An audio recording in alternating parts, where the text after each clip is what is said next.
Dernière partie, indépendance de deux événements. Deux événements A et B, non impossibles bien évidemment, sont indépendants si et seulement si la probabilité de A et B, c'est égal à la probabilité de A fois la probabilité de B.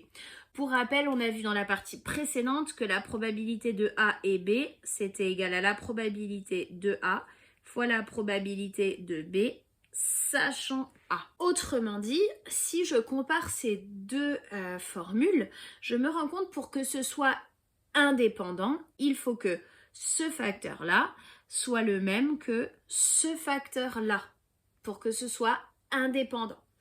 Puisque ma formule ici, elle est toujours vraie. Donc ça équivaut à dire que A et B sont indépendants si et seulement si les deux facteurs que j'ai entourés sont égaux, ce que j'ai noté ici, et on peut inverser les choses, au lieu de parler de B, on peut parler de A. C'est exactement la même chose. Exemple, dans un jeu de 32 cartes, on considère les événements A, la carte tirée est un roi, B, la carte tirée est un trèfle. Et on veut savoir si les événements sont indépendants.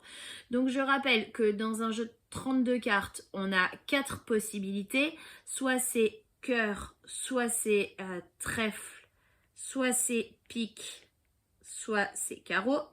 Et que dans chacune de ces 4 couleurs, c'est le nom officiel, dans chacune de ces 4 couleurs, on a les cartes 7, 8, 9, 10, valet, dame, roi et as.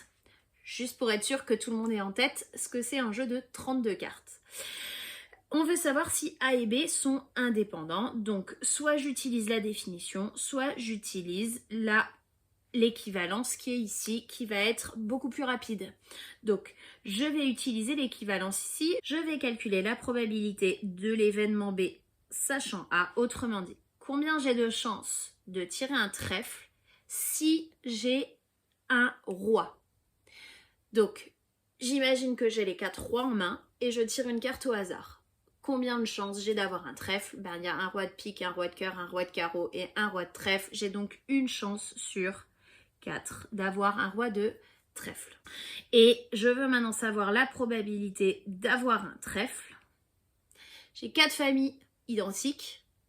Si je tire au hasard, j'ai donc une chance sur 4 que ce soit un trèfle. Donc soit je l'ai de manière intuitive, soit je passe par le détail.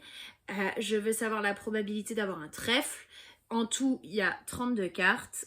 Si on compte, ça me fait 1, 2, 3, 4, 5, 6, 7, 8 sur 32. Et en simplifiant, ça fait un quart.